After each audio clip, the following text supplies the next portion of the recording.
Alright guys, this is chapter 3's lecture of the Electronic Health Record book. Today we're going to be talking about privacy, confidentiality, and security when it comes to electronic health records. Now again, these lectures are a great tool and a great overview of the chapter. However, if you really need to know the details associated with this, so take your time and educate yourself in regards to that matter with the book and other resources available to you. So some of the things we're going to talk about today is we're going to discuss privacy both as philosophic and legal concepts. We'll explore the history and scope of HIPAA.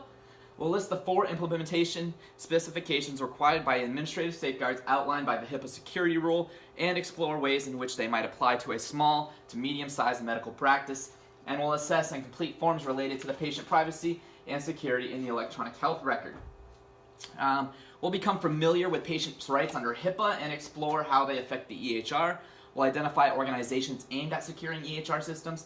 We'll identify who is allowed to who has access to the information in a patient's EHR and under what circumstances, and describe the role of consumer reporting agencies and prescription database tools and explain how they are regulated. And then finally, we'll discuss ways that patients can protect their health information. So what is privacy? Now I'm just going to go over a couple brief definitions here for you. So these terms are commonly used in the medical office, so it is important to know the difference between the definitions and the usage of them. So ethics. Ethics are a set of rules or standards of conduct that grow out of our shared understanding of right and wrong and govern our professional behavior. Laws is formal enforceable rules and policies based on community standards of conduct. And then privacy is the patient's freedom to determine when, how much, and under what circumstances his or her medical information may be disclosed. So it's really important to know those 3 definitions and to know the difference of them, guys. So let's look at confidential versus anonymous. There is a difference, okay? So confidentiality refers to how the recipient of the information handles information that the patient does not wish for them to share. So when you are working in the medical office, the patient is sharing a ton of health information with you and things that they do not want out in the public information. So you need to handle those with care and confidentiality. Now, anonymity is, for example, is information that cannot be linked back to the patient. So an example of this is performing lab tests using an ID number instead of the patient's name. Okay, so the person doing the lab test has absolutely no idea who in the world this test refers to, okay, since they're using an ID number instead of their name. So there's the difference, guys. So let's look at HIPAA. HIPAA stands for the Health Insurance Portability and Accountability Act, and there are a couple different sections to HIPAA. There's the privacy rule, the security rule, and then the portability of insurance, and we're going to discuss all of these in the upcoming slides of this chapter. So HIPAA not only makes health insurance portable, but also protects privacy and security. An amendment to HIPAA established a set of codes for claims transmitted electronically. The idea of having patients' health information linked to their social security number imposed a high level of vulnerability to privacy intrusions and security threats. So the HIPAA privacy rule was passed to shore up this weakness. So here's this privacy rule. So the HIPAA privacy rule establishes privacy standards for the use and disclosure of individually identifiable health information, or IIHI. So it helps patients control their health information that is disclosed and the ways that it's disclosed. Okay, it gives them the control. It puts their health information in their hands. So unlike other provisions of HIPAA, the HIPAA privacy rule applies to health information in any form, in conversation, on paper, or in the electronic format. So this requires the disclosure of health information to be logged. So disclosure documentation, let's talk about that. So the privacy rule, which took effect in 2003, specifies that each time personal health information is released for a purpose other than treatment, payment, or other healthcare operations, the disclosure must be documented and a record of it must be maintained for 6 years. Okay, important to know that. So patients are permitted to request a log of disclosures of their PHI, which must include the following. So if they want to see who and when this was disclosed to, they have that right to access that. So those disclosures must include the date of the disclosure. So when did that happen? The name and address, if known, of the entity of the person who received that individually identifiable health information. A description of what type of information was disclosed. an explanation of the purpose of the disclosure, or a copy of the patient's written authorization, and a copy of a written request for a disclosure. So some entities and providers are required to do the following. All entities and providers are required to do the following. So they need to distribute a notice of privacy practices, which gives the patients and lets them know how they can be involved in their healthcare, and gives them and kind of outlines the rules and laws for them. You need to designate a privacy officer, somebody who's going to oversee the privacy operations within your clinic or medical office. Provider authorization forms for the release of protected health information. You need to implement policies to protect protected health information or personal health information, and develop procedures for correcting errors in the EHR. And you also need to provide training on privacy for all staff involved in patient care. So covered entities and business associates. So you're probably wondering, what is a business associate? Business associates are entities who help to carry out the healthcare activities and operations of the medical office. The business associate may be a subcontractor who creates, receives, maintains, and transmits protected health information on behalf of the covered entity.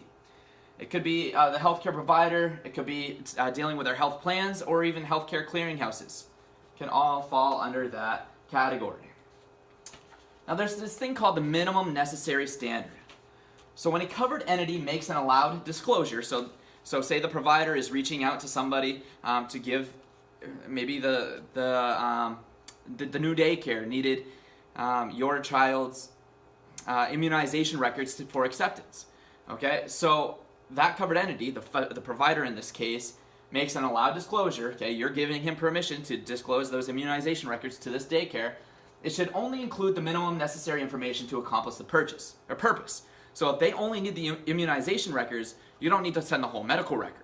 Okay, that is known as the minimum necessary standard. Consent. Okay, so consent is the individual choice principle. So patients should have the reasonable opportunity to make informed decision about the collection, use, and disclosure of their PHI. So in order for records to be released, an authorization form must be completed, and these are essential, guys. If you're releasing information without authorization forms being completed, you are going to end up with yourself in some legal troubles.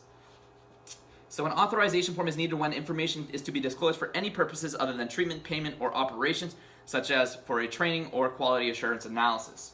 So a general authorization is usually adequate, but specific authorization is required to disclose information considered especially sensitive, such as the results of an HIV test or something along those lines. So if you look on page 66 in the Electronic Health Records book, you will see box 3-1, which is the components of an authorization form.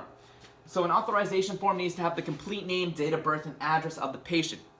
It needs a description of the information to be disclosed, including specific dates and for what purpose it is being used. You need to have a description of the information that may not be disclosed. The name of the individuals providing the information, a list of individuals or entities to whom the information may be disclosed to, a date in which the disclosure expires, which is really important, it's essential, it needs to be there. A statement informing the patient that the authorization may be revoked if he or she changes their mind.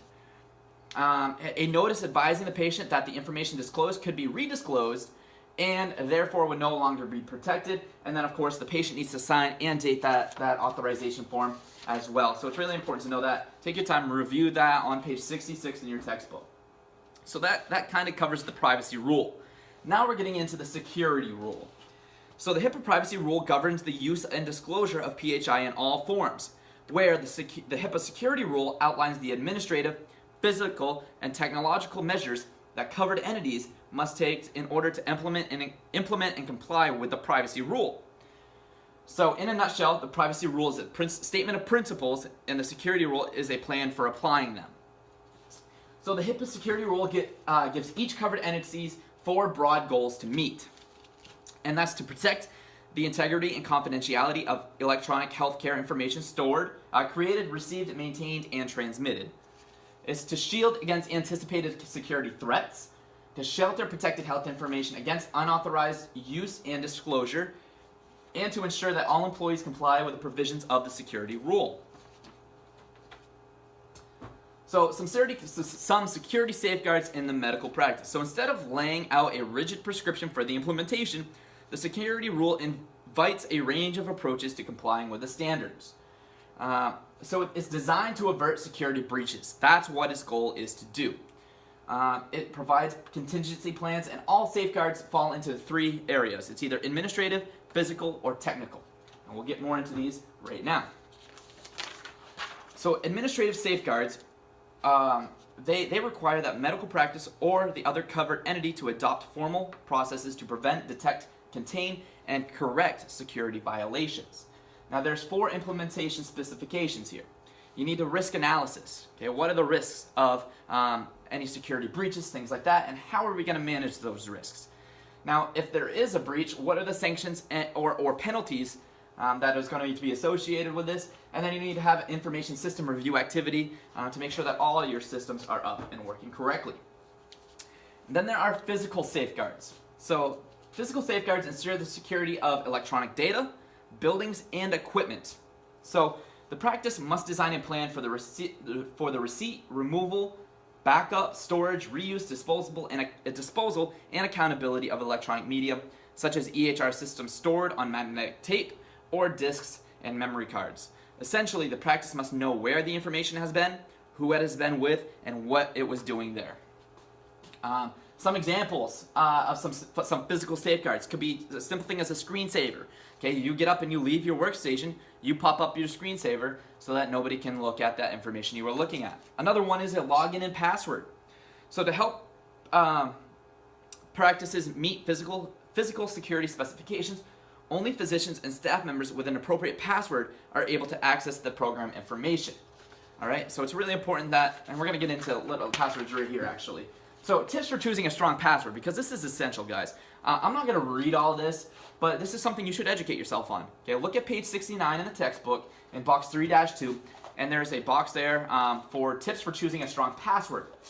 One thing that I really want to make aware of is that passwords should be kept in a secure place if written down at all, and never should be given to anyone else. So your password is unique to you, and you should never share that password. There's some more tips on how to create these passwords right here as well. So now let's get into technical safeguards. So technical safeguards are performed to protect and control the access of the technology. So it should have controlled access of employees. So a description of each employee's access to the EHR should be listed in the Policies and Procedures Manual of the medical office. Some employees will not need all access to all of the EHR system. So it's important to know with your job what portions you have access to and what you shouldn't have access to. There should be an automatic log off. So as soon as you log off, it should make you re-enter your password to log back on. And then there's the encryption and decryption, just help safeguard those. So this picture right here shows, we're looking at assigning employee privileges. This picture shows an example of an access log for a physician's office. This log provides an explanation of the employee access to the EHR. The log details the name of the employee, the job detail, and the description of their full access, either it's full or limited. As you can see here, so Jane Andrew, she's the medical records technician, and so she has limited EHR access. She is unable to change notes in e-prescriptions, while Jose Martinez is a nurse. Okay, so he has full EHR access. Okay, so once the staff member leaves the employment of the medical office, the date of the termination should be documented as well. So right here, if you see the date of removed access, that needs to be documented as well so that you know that they no longer have access to that system as soon as they leave that medical practice. So designing auditing procedures. Excuse me. So systems link a person's username to reveal an electronic breadcrumb trail. So every time you log on to the computers, okay, you're leaving a trail of what you had been doing. So it is required. So these auditing procedures are required as a part of the security procedures. So periodically, the security officer should examine each employee's access trail within the EHR and make sure that nobody's overstepping their boundaries or going into sections that they're not supposed to be. So let's talk about the patient's rights under HIPAA. Okay, we talked a lot about confidentiality and security of their electronic health record. Now, how can what rights do patients have when it comes to their health information? They have the right to review and receive copies of their electronic health record. They have the right to have inaccurate information be corrected. They have the right to receive the notice of privacy practices. They have the right to opt out of sharing certain information with people they don't want to know. They have the right to have certain information withheld from certain payers. They have the right to receive a full list of disclosures, which we already talked about. And then we have the right to file a complaint if you think your health information isn't being used correctly. So those complaints will be filed with the Office of Civil Rights, and this is the complaint process. This is in your textbook as well if you want to take a look. I know it's really hard to see up on these, but it's basically saying the OCR's complaint processing procedure. So you start the complaint, then they open an investigation. You file with online form at that website. They investigate the complaint. Then they review evidence, they conduct interviews or site visits, those types of things, and then they resolve the complaint after a determination of noncompliance. So it's really important to look up on that and to educate yourself on the complaint process, because you will have patients that come in and want to file a complaint, and you need to help them the best they can. So if a patient feels that any of his or her providers have violated the provisions of HIPAA, he or she has the right to file a complaint with the OCR, the Office of Civil Rights, and the U.S. Department of Health and Human Services, so DHHS. There's a couple other security initiatives there. So the Certification Commission for Healthcare Information Technology, or CCHIT, okay? Now what that is it is a cooperative coalition of leading healthcare industry organizations that promotes the adoption of interoperable EHR systems by healthcare facilities. So, I know that was a lot there. I know that was dense. Basically, they're trying to oversee the adoption of healthcare systems that are EHR systems that are going to work with each other, so that if you are seen in this hospital, that your medical office will be able to access those charts as well. So, they basically accelerate EHR certifications for EHRs for office-based ambulatory care providers and specialists, particularly cardiovascular and emergency medicine. Inpatient EHRs, health networks that exchange EHR data, and EHRs within specific populations such as behavioral health in a range of care settings. So, access to protected health information. People that could get access to that if they need be. Financial institutions, insurance companies, government agencies, consumer reporting, medical bureau information, prescription database, schools, employers, family and friends, internet communities, researchers, and direct marketing firms, as long as you have authorization through that patient. So how can patients protect themselves? This is a great patient education section, and you may have some patients that are terrified about using the electronic health records because maybe they're old school and like to see paper and pencil and know that it is locked up. So patients are right to take an interest in protecting the integrity of their health information, which may be compromised by careless disposal or handling of records, lax security policies, or other breaches. So it's important to review medical, dental, and prescription drug records for accuracy, request a disclosure log. They can request restrictions on disclosure of sensitive information. They can ask to receive correspondence at alternative locations. So if they don't want them going home, maybe they are in a college and they share a house with 6 other roommates. Maybe they don't want that to go there. Maybe they want it to be sent to their workplace as well, or instead of. They have the right to pay out of pocket. Or you could opt for online versus paper statements and read them very carefully. So third-party payers who gain authorized or unauthorized access to the patient's health information can use it against the patient to discriminate in hiring or promotion, to reject an insurance application, to prevail in an illegal proceeding, or simply to cause deliberate embarrassment. So you want to help the patient protect themselves. Okay, take every initiative you can to ensure that happens. So that is the end of Chapter 3 in the Privacy, Confidentiality, and Security lecture. Again, that is just a brief overview. There was a lot of material I just explained and went over. Really educate yourself, dig further into the information. You will be asked these questions whether you're taking the EHRC certification or you're doing the AAA. If you have any questions, please feel free to ask. In other words, good luck, have fun, and enjoy this chapter, guys.